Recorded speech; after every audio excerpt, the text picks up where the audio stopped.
tu passes trop de temps à maintenir les flows en production ou si tu veux juste apprendre à manager les erreurs simplement et efficacement, alors cette vidéo est faite pour toi. Salut à toi, j'espère que tu vas bien. Aujourd'hui, comme j'ai dit précédemment, on va faire un focus plus précisément sur les fonctionnalités de base qui nous sont fournies par N-Item pour gérer les erreurs. Alors si tu veux arrêter d'être submergé après avoir activé tes workflows, on voit ça tout de suite. Allez, on commence tout de suite cette vidéo par la première fonctionnalité que nous propose N-Item justement pour gérer nos erreurs. Et cette fonctionnalité, c'est d'ajouter un workflow d'erreurs.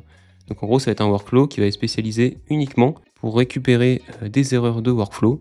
En fait, tous les workflows qu'on va linker à ce workflow d'erreurs. Ici, j'ai préparé un petit exemple avec un agent IA qui va récupérer tous mes emails de la journée, qui va me les résumer et ensuite me les envoyer. Donc ce qu'il faut faire pour créer un workflow d'erreurs, c'est créer justement un second workflow. Je vous le présente juste ici, et lui rajouter un module Error Trigger. Et en fait, ce module va fonctionner un peu comme un webhook, c'est-à-dire c'est un endpoint qui va recevoir toutes les informations d'erreur des workflows qui sont connectés à celui-là. Et dès qu'en gros il y a une erreur dans mon workflow principal, je vais envoyer une notification sur Slack pour me dire qu'il y a eu une erreur, et je vais m'envoyer un email pour être au courant de cette erreur et aussi d'où elle a eu lieu.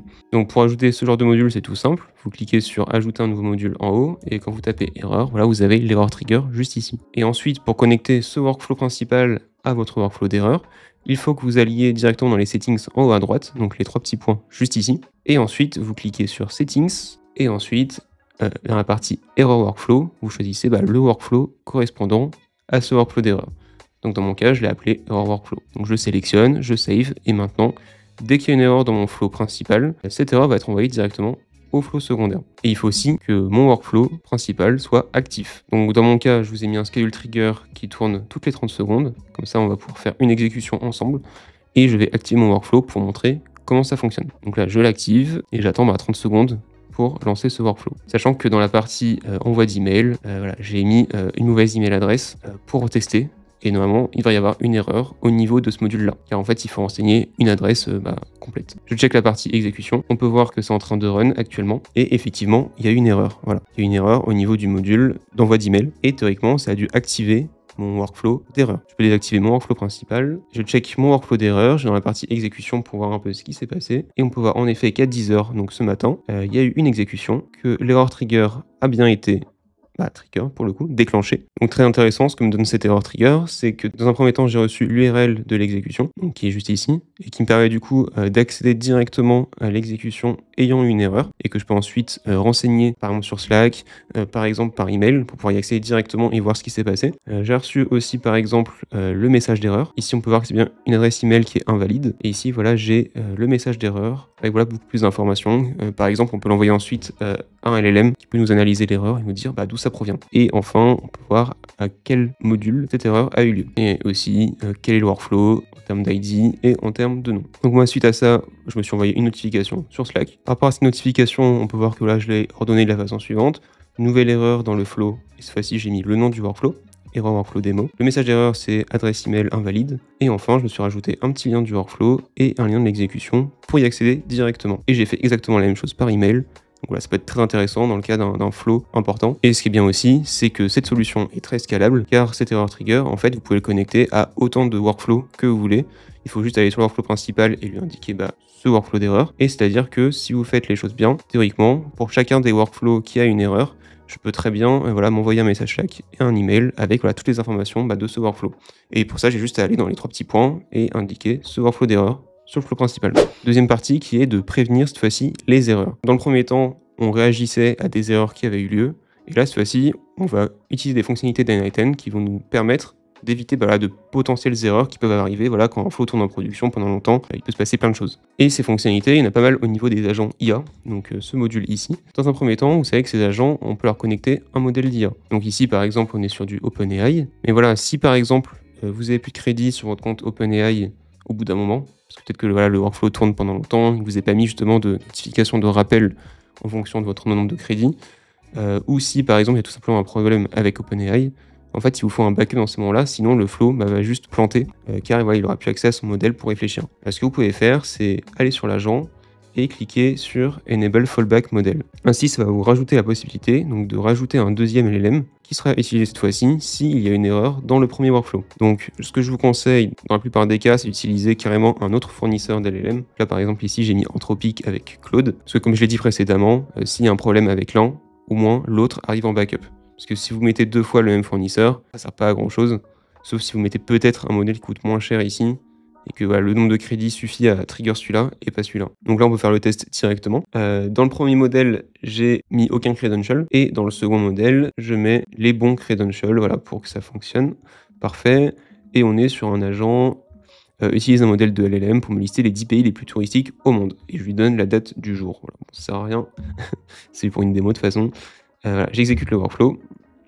On peut voir qu'il y a une erreur en effet dans le premier modèle et que directement le second modèle est trigger. Et ainsi, j'ai bien ma sortie. Donc voici les 10 pays les plus touristiques au monde, selon les dernières statistiques de l'organisation, 90 millions de visiteurs internationaux, voilà, bref, en gros, le résultat est bon. Faites pas attention à la partie météo ici, j'ai fait plein de tests et du coup, en gros, j'ai mis, on va y venir, j'ai rajouté sur cet agent un structure d'output parser qui nous permet de définir l'output de sortie pour qu'il respecte un format. Donc ici, dans mon cas, je l'avais mis météo, la météo du jour. Mais ici, pour les 10 pays les plus touristiques au monde, ce serait donc plutôt pays et liste des 10 pays. Comme ça, je vous montre un petit peu comment remplir un output parser. Donc en gros, ici, on génère un JSON à partir d'un exemple. L'exemple, c'est celui-là. Et idéalement, si on voudrait être plus précis, il faudrait vraiment faire la liste des 10 pays. Donc ce que je vous conseille dans ces cas-là, c'est d'utiliser un LLM.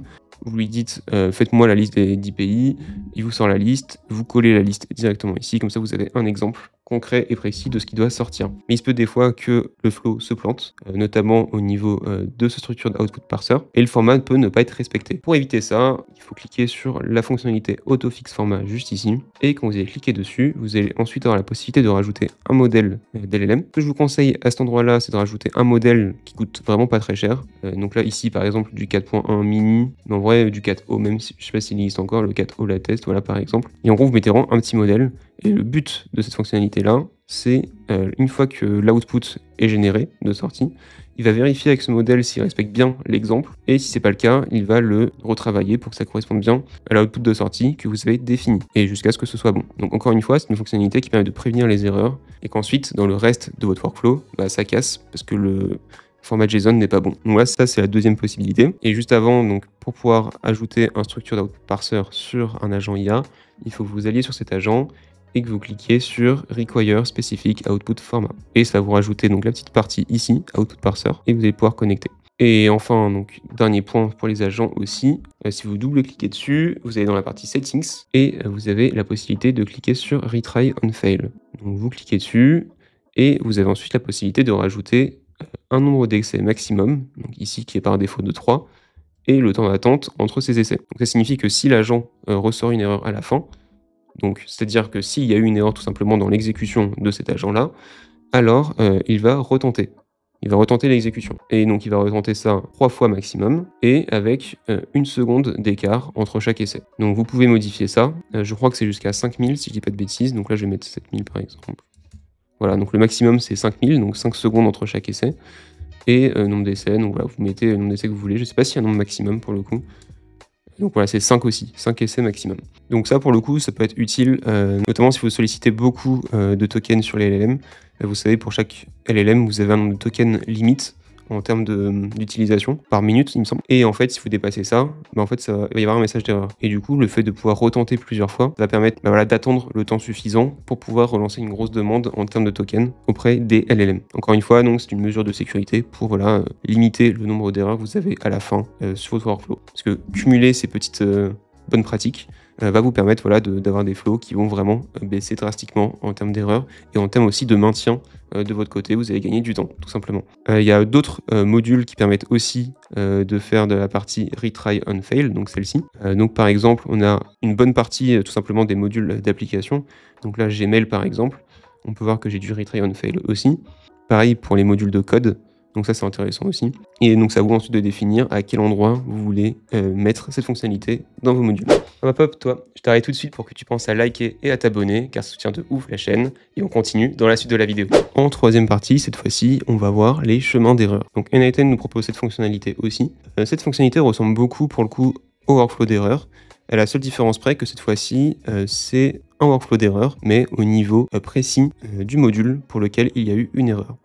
Donc par exemple, on peut voir ici que j'ai rajouté le chemin d'erreur au niveau de cette requête HTTP. Donc j'ai une petite partie erreur ici, et que je l'ai connecté directement à un nouveau workflow, donc à une suite de workflows qui permettent d'effectuer des actions. Et donc ici, ça va permettre de vraiment pouvoir contrôler ce qui se passe au niveau de chacun des modules et d'avoir des messages d'erreur personnalisés vraiment au niveau du module en lui-même. Donc là, pour l'exemple, ici, j'ai créé une mauvaise query. Donc la query, elle contient la valeur test et je vais envoyer cette valeur test directement sur un upload d'image. Pour upload une image, normalement, il s'attend à avoir un fichier binaire, ou au moins un fichier mis en forme au format base64. Et là, j'envoie juste une valeur texte. Donc, il va y avoir un message d'erreur. Et ensuite, je lui ai indiqué de me log cette erreur dans un Google Sheet et de m'envoyer un message sur Slack. Donc, dans le Google Sheet, je rentre les informations de la date du jour, le message d'erreur et l'URL d'exécution pour lequel il y a eu une erreur, justement. Et enfin, comme d'habitude, je m'envoie un message sur Slack pour me notifier directement. Donc, en regardant le Google Sheet, on peut voir que j'ai fait un petit test au préalable, donc ça fonctionne plutôt bien. Et donc on va tester tout de suite ce workflow pour voir si ça fonctionne en effet bien. Donc je l'exécute tout de suite. On peut voir en effet que l'upload to Cloudinary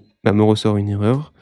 Et je vais log cette erreur directement et m'envoyer un message sur Slack. Quand je check mon Google Sheet, on peut voir en effet que voilà, l'erreur a bien été log. Et le message d'erreur, c'est que ce que je lui ai donné, donc l'URL source, n'est pas au bon format et qui a donc la valeur test. Et j'ai ici mon URL d'exécution pour lequel il y a eu une erreur. Et maintenant, si on veut garder la précision de ce qui se passe au niveau de chacun des modules tout en gardant une structure scalable, pour ne pas avoir par exemple à reproduire ce système de log à chaque fois, à chacun des modules, parce que ça peut être vraiment long, ce que vous pouvez faire, c'est utiliser toujours l'erreur workflow, donc le workflow que j'ai créé initialement, juste ici. Ce qu'on va faire cette fois-ci, c'est qu'on va détacher ces modules-là, et on va le connecter donc à ces petits modules, donc log, error et sendMessage, qui sont exactement les mêmes que ce que je vous ai montré dans le workflow principal juste avant. Hop, je vais sauvegarder, et cette fois-ci, ce qu'on va faire, c'est qu'on va connecter notre upload to Cloudinary à ce module qui est stop and error. Et donc ce qu'on peut faire au niveau de ce module stop and error, c'est de s'envoyer un message d'erreur customisé. Donc là, on peut voir que dans ce module, j'ai renseigné donc un message d'erreur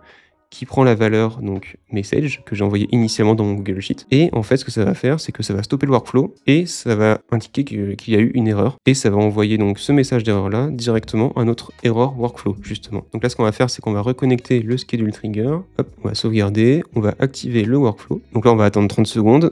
Et normalement, donc, on a une erreur qui va être générée et qui va être envoyée directement via ce module de gestion d'erreurs. Je check les exécutions, donc là on attend un petit peu. Hop, donc il y a en effet une erreur qui a eu lieu, et normalement notre workflow d'erreur a été déclenché. Et quand je regarde les exécutions de mon workflow d'erreur, en effet il a bien été déclenché, l'erreur a été log sur Google Sheets, et un message a été envoyé sur Slack. Et quand je check mon Google Sheet, on peut voir que en effet, il y a bien le même message d'erreur qui a été ajouté dans le tableau, et que cette fois-ci, on est passé par un workflow d'erreur tout simplement. Et donc ce qu'on veut faire maintenant, c'est si on veut avoir vraiment un message d'erreur customisé pour une grosse partie des modules, on a juste à aller sur le module en question, sur Settings, sur OnError, ajouter la partie Continue en utilisant un output d'erreur.